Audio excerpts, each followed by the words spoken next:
son a Mar do futuro, porque cando empecé a gravar este vídeo xa non me acordaba de que non fixera introducción. Hola, que tal? Benvidos outra vez a outro vídeo máis neste canal improvisado. Nesta ocasión traio pois, unha especie de vlog no cal eu, pois, a miña idea era pois, ler 2 libros e ir comentando, pois, sobre todo na metade e cara ao final, o que me vai parecendo, as miñas ideas, para que despois me sexa un pouco máis sinxelo pois recordar cousas que non teño que falar delas máis adiante. O caso é que, para este vídeo, o que organicei foi, basicamente, ler os 2 libros que máis me urgen, vamos a dicilo así, ¿no?, de ler este mes, que son Stories of Your Life and Others, que é escrito por Ted Chiang, que me prestou a miña amiga Celia, que teño que devolver hopefully soon. E tamén Madame Bovary, que é outro dos libros que teño que ler este mes, porque teño reunión do Club de Lectura o día 23, xusto antes de San Juan. Así que, nada, espero que vos guste. Deixadme en comentarios as vosas opinións sobre lestes algún destes libros, se vos gustaría lelos, ou que estades lendo este mes. Nada máis, pola miña parte, disfrutade moito.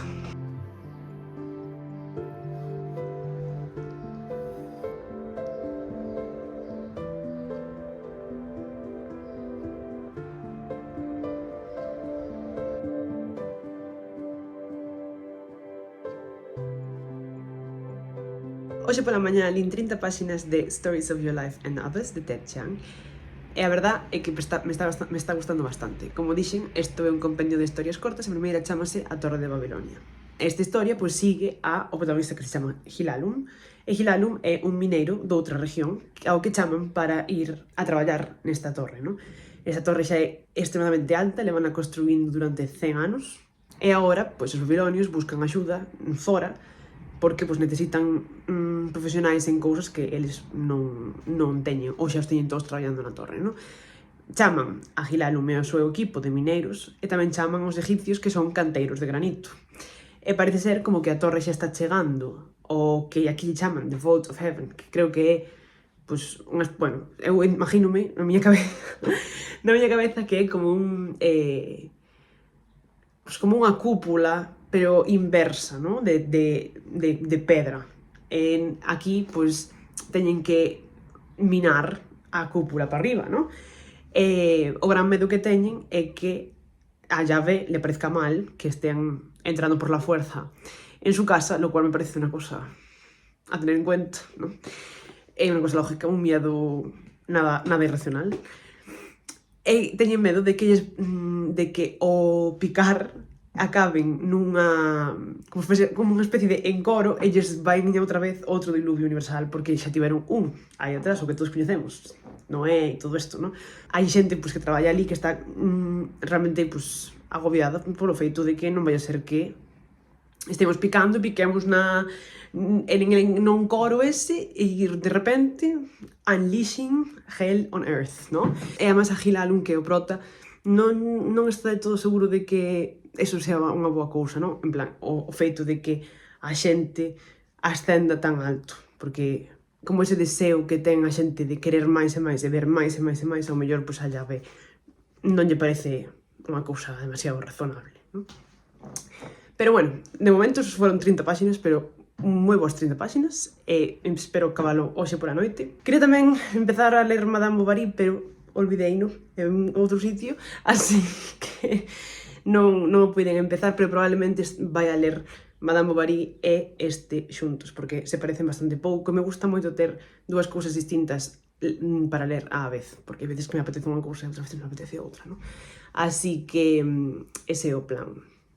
Manterivos informadas dos cambios e das updates que vayan xurdindo ao longo da semana.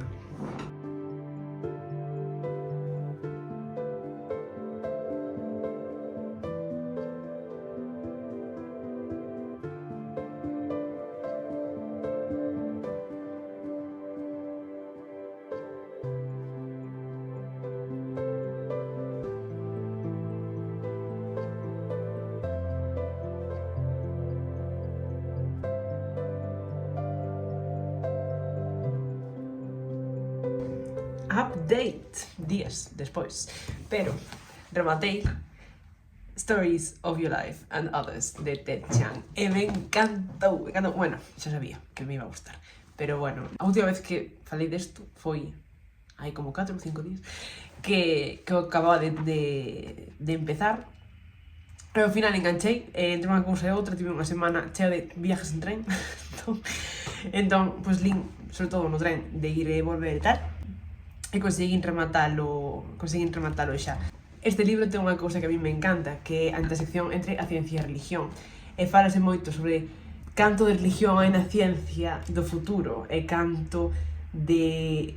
E non solamente como de religión, senón como a xente trata os avances tecnológicos como se fosen realmente pues, avances teológicos, ¿no? E a min eso me chifla, me rechifla, e que non sabedes o friki que son. Me encanta velo, me encanta ler sobre iso, me encanta cando a xente pues, te confronta con este tipo de ejemplos que son pouco convencionales, ¿no? Por exemplo, bueno, pasa co relato de 72 Letters, chámase, que vai sobre autómatas que funcionan a partir de, bueno, un código de 72 letras que inclúe pues, epítetos e tal. E ti vas seguindo a xente que construe estes autómatas, pero tamén pues, hai unha pequena sección na que se encontran cunha facción da sociedade que considera iso como método de creación de Dios, ou como Dios creou as cousas, ¿no? Como eso, o método primigenio de creación do mundo. E como, pues, sempre hai alguén que busca unha explicación teológica das cousas que se saben, ¿no? De como podemos reconciliar isto que sabemos co que xa sabemos de antes, ¿no? Sen ter que facer borrón e cuenta nova. Me encanta isto, me encanta. Entón, incluso este, que non foi dos que máis me gustaron, sempre ten como esa cousa de aquí te va, esta, como los humanos siempre, como una parte de los humanos pues siempre busca una relación, o relacionar las cosas nuevas con las cosas de antes, que é unha cosa pues, normalísima en como entendemos o mundo, ¿no? De, esto es una mesa porque se parece a otras mesas, esto es un móvil porque se parece a otros móviles, y entonces esto es Dios porque se parece a outras cosas que Dios hizo antes, ¿no? A parte de 72 Letters, que como xa dixen tampouco é o que máis me gustou de todos, podería destacar evidentemente o que lle dá título á colección, que é Story of Your Life, que é o relato no que se basea a película de Arrival, La Llegada, en castellano, que, bueno, vais basicamente sobre aliens que aparecen na Terra un día, ninguén sabe moi ben por qué, entón contratan pues, a científicos e a lingüistas para intentar comunicarse cos aliens. E vai, bueno, a narrativa sigue a unha chega que é lingüista, que se chama Luis, e Luis, pois, basicamente vai ali a intentar aprender a linguaxe dos aliens, que pois, se divide en a linguaxe oral e a linguaxe escrita. Son como idiomas totalmente distintos e ela pois, ten que descifralos individualmente para saber, bueno, o que queren facer é, basicamente, pois, os científicos queren falar de ciencia cos aliens, pero non poden falar de ciencia se non poden falar directamente. Entón, os lingüistas teñen que descifrar a linguaxe para que os científicos poidan intercambiar conocimiento. Este libro, bueno, xa a película é tremenda, a película está super ben feita, na miña opinión, en base ao que hai aquí escrito. E, bueno, pois que se vades lingüística é unha narración que, aínda que non o pon aquí nas notas do autor, na parte de atrás, está baseada no principio lingüístico, bueno, no principio de Sapir-Whorf, que o determinismo ou relativismo lingüístico, que significa que ti, cando aprendes unha lingua, tamén adquires a forma de ver o mundo da xente que fala esa lingua. Isto é un principio controvertido a día de hoy, non é unha teoría, non é nada deso, pero, bueno, pois é unha cousa que pois dá moito contido, non? Dá moita literatura, porque realmente abreche pois, un abanico de posibilidades. O que máis me chamou a atención, principalmente, probablemente, o sea, bueno, houbo dous que podo comentar aquí con vos. Un que se chama Understand, que é dun home que estaba en estado vegetativo e implantanlle unha droga que lle regenera as neuronas e se convierte como nun superhome e canto, bueno, despois quere entrar, bueno, basicamente o Estado quere intervir para que traballe para o Estado e non quere ser marioneta do Estado, entonces se dá a fuga e intenta pues, meterse máis droga para poder ser máis listo. Entón, como entra neste bucle de conocimiento del conocimiento y conocerse a uno mismo y saber cómo funciona tu cerebro y tal. Ese deu bastante mal rollo, porque despois hai un girito no final que me pareceu siniestro, siniestro, moi bien. Hai moito diso nesta antología de el conocimiento, ¿no? Como los límites del conocimiento, que para algo é pues, ciencia ficción, ¿no? Que está altamente ligada ao coñecemento.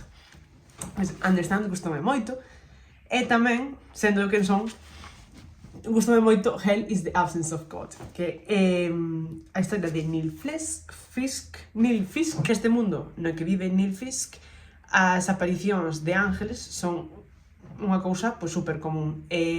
Aparecen os ángeles de golpe na calle, matan a 15, salvan a 3, a uno le devuelven la vista, al otro le devuelven las piernas y se van, ¿no?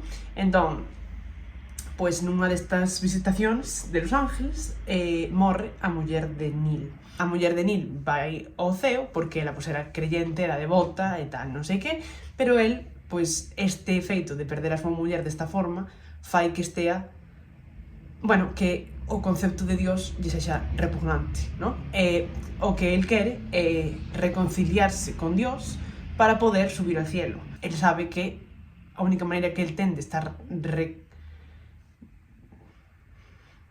como se dice? De reencontrarse coa súa muller, ese el vai ao ceo tamén, ¿no?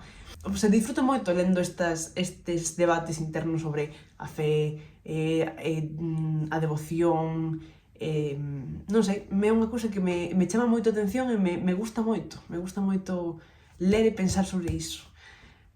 E me parece que isto está moi ben feito no sentido de que se entende moi ben a donde quere ir, ¿no? O autor, ¿no? De quere explicarche que Dios es terrible e que pois ás veces, por moito que un intente, as cousas non salen ben, ¿no? Ou non salen como un quere. A min encantoume, me parece que este libro é super chulo. En principio, eu quería ler este libro con Madame Bovary a medias, pero ao final deixei Madame Bovary aquí nesta casa durante un montón de tempo e fun de tren pa aquí, tren pa allá, non sei quanto, e non o toquei, así que esta semana toca Madame Bovary. Me oiréis hablar de esto en breves.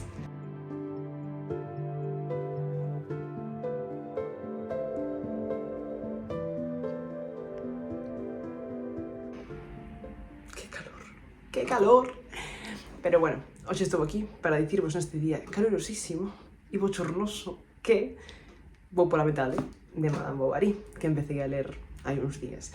Este libro xa o lera pues, probablemente 2019 ou así, e xa me gustara moito daquela. Entón, hoxe xa veño aquí pues, con moitas máis energías de revisalo. O que pasa é que me costa moito, sobre todo de revisalo teóricamente, ¿no? Pero o que pasa é que me costa moito ler libros que xa lin. Entón, fíxeme cun audiolibro que estou escoitando a vez que vou lendo, e que, por certo, un audiolibro que encontrei en Spotify é que lle faltan cachos, porque hai parágrafos enteiros que no meu libro están, pero no audiolibro non, ¿no?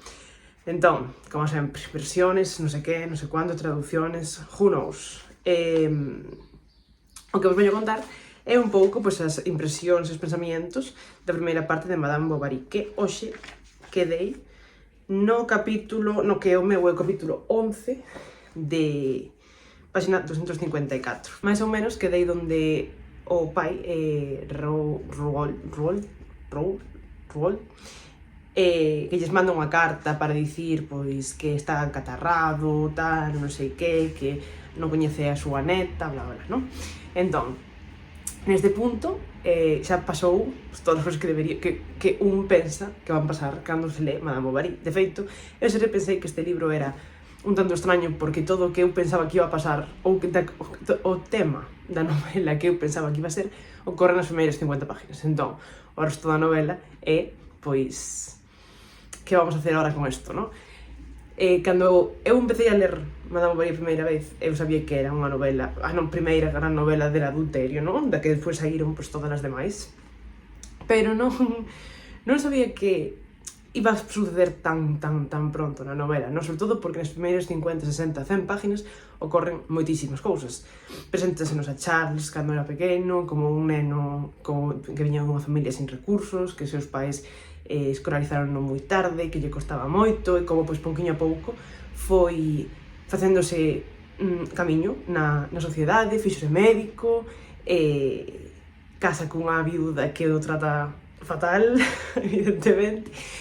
A verdade, un home que ten bastante mala sorte con como escolle as súas señoras. E finalmente, pois, esta muller primeira que ten morre, e ela acaba casando, pois, coa súa segunda muller, que ven sendo, pois, a Emma, que o título, a que o título se refere, non? Emma é filla dun granjero, é unha muller que quere máis da vida, non? Que sempre busca máis, unha muller máis ben, non exactamente ambiciosa, non? Pero sí curiosa e con ganas de cada vez, pois, de ver o que hai aí fora da granxa de seu pai, fora do mundo que ela coñece. Entón, para ir a casar con Charles é unha oportunidade estupenda. Que pasa? Charles queda embobadísimo de Emma. Está enamoradísimo, toda a súa personalidade es lo guapa que es Emma, e non es tan guapa porque tampouco é exactamente super guapa, pero es que tiene unos ojos tan bonitos, es que, ay, Dios mío querido, no puedo evitar pensar que soy el hombre más afortunado del mundo, bla, bla, bla. Bueno, en fin, Charles está embobadísimo. E Emma, pues, cada vez menos, vamos a decir, ¿no? Cada vez menos. Emma é unha muller idealista e que ten unha idea da vida que, pois, eventualmente Charles non lle vai dar, non? Entón, ela vai seguir querendo máis e máis e máis e máis. Deso vai, basicamente, Madame Bovary. Vou pola metade, e non sei se quero dicir cousas ou non diciras, porque xa que este é un libro que está escrito hai moitos anos, entón, donde está o límite de spoiler? Non o sei, evidentemente, pois, isto é unha novela de adulterio, como todo mundo sabe. Emma acaba por ter dúas fogosas aventuras con dos hombres da súa vida, entón, unha que sale moi mal, outra que sale mal tamén, pero bueno, máis ben regular mal. E despois, pois, basicamente, unha vez que isto é como unha especie de é como a metade da historia, non? Como o punto álgido, a partir de aí é o autor que nos conte como unha especie de episodio de declive total, na cal Emma vai cada vez a peor, porque cada vez se endeuda máis, Charles, evidentemente, como o seu home tamén se endeuda cada vez máis, e acaba, pois, eso, cun final trágico para os dous, tragicómico, máis ben, porque tamén hai un montón de cousas que, bueno, están postas aí, pois, para facer unha especie de contrapunto cómico ás miseries que van pasando os dous cando máis tempo pasa, non? Pero toda a segunda parte está enfocada desa forma, non? Como unha especie de, como un reflejo, non? Da decadencia na que se están sumindo os dous. Emma, por non ser capaz de parar de querer cosas, e Charles por non ser capaz de dicirse que non a nada do que Emma lle pide, vale? É o mellor libro que li na miña vida? Non, e probablemente todos os que vais a ler despois que naceron a partir deste, por exemplo, Ana Karenina ou La Regenta, poden estar moito mellor a nivel entretenimiento que este. É un libro super entretenido, pero ten outras cousas pois, que basicamente foi o primeiro, que é o que o fai importante, non? Pero bueno, seguiremos contando ao longo dos días, cando vaya terminando, probablemente faga outra update ao final para cerrar este vídeo, e xa vos direi as miñas opinións con respecto ao final. Vémonos nun par de días.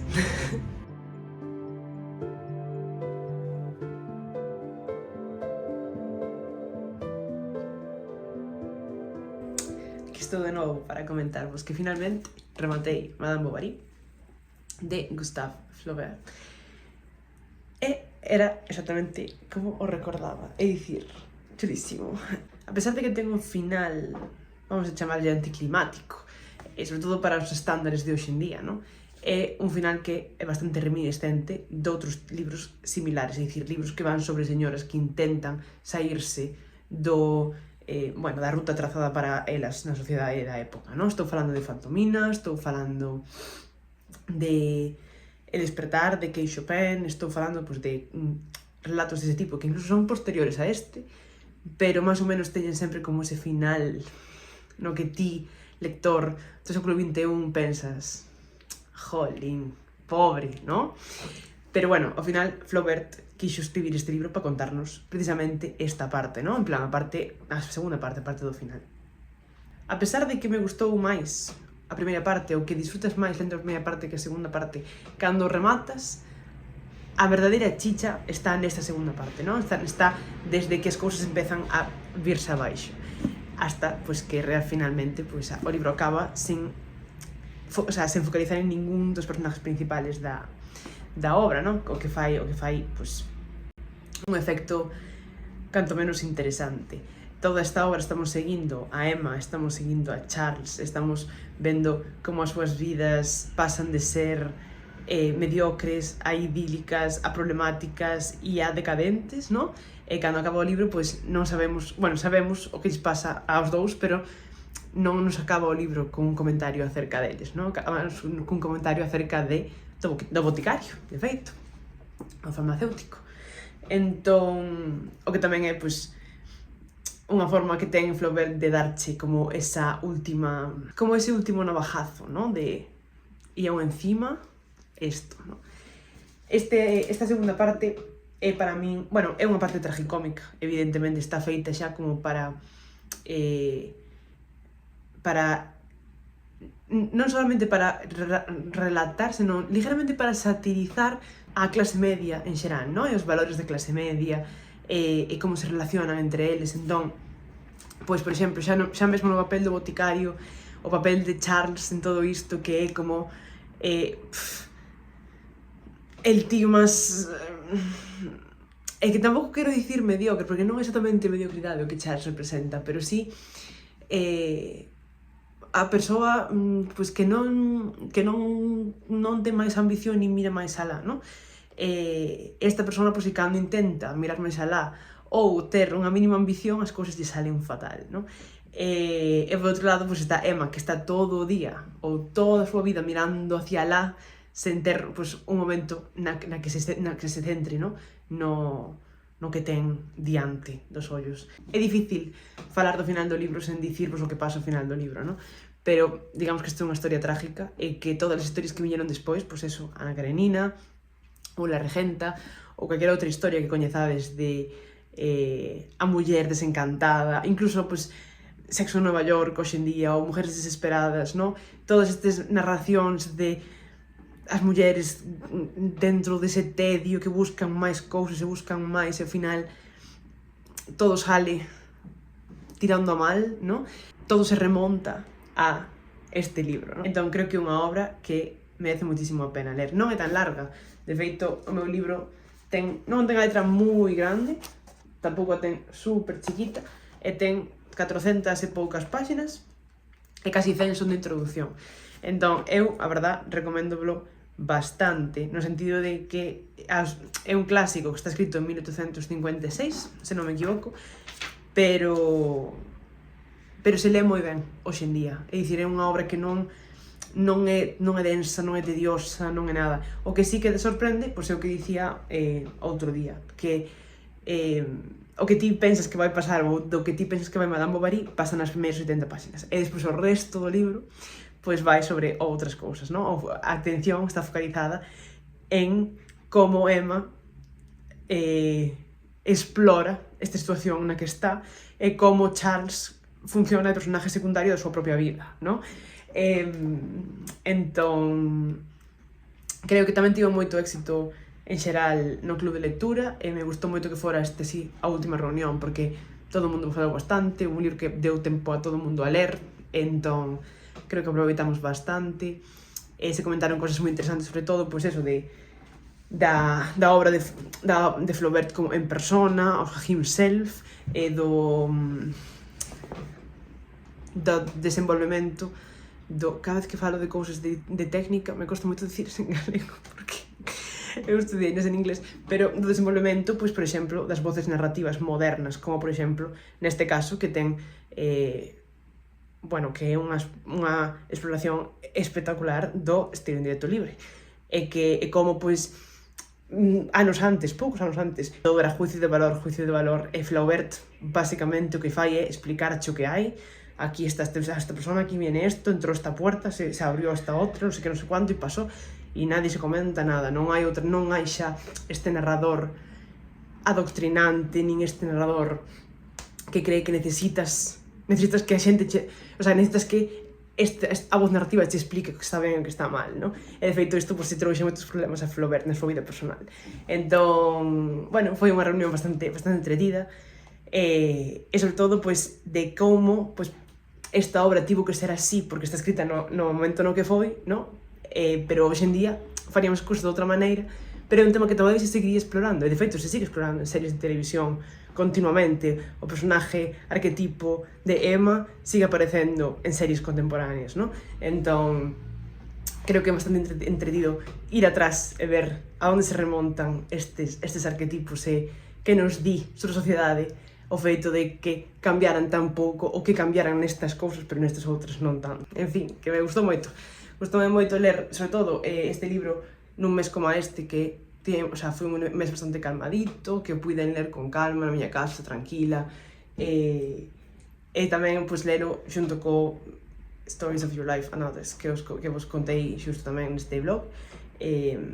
Foron dos libros totalmente distintos, pero os dous libros que me gustaron un montón, e que fixeron deste blog, pois, unha experiencia moi entretida. A vez que empecé a ler Madame Bovary, tamén empecé a ler Trenza de Mar Esmeralda, pero decidín que non iba a gravar máis porque me vai salir un vídeo bastante largo. Entón, a miña idea é basicamente facer unha especie de vídeo compilación de libros que lín no verán, pois o mes que a finais do mes que ven ou algo así. Pero bueno, que está sendo un mes de lecturas boísimas, así que, bueno, estou desexando poder compartilas con vos no futuro. Moitas gracias por estar aquí de novo, espero que teñades un día estupendo.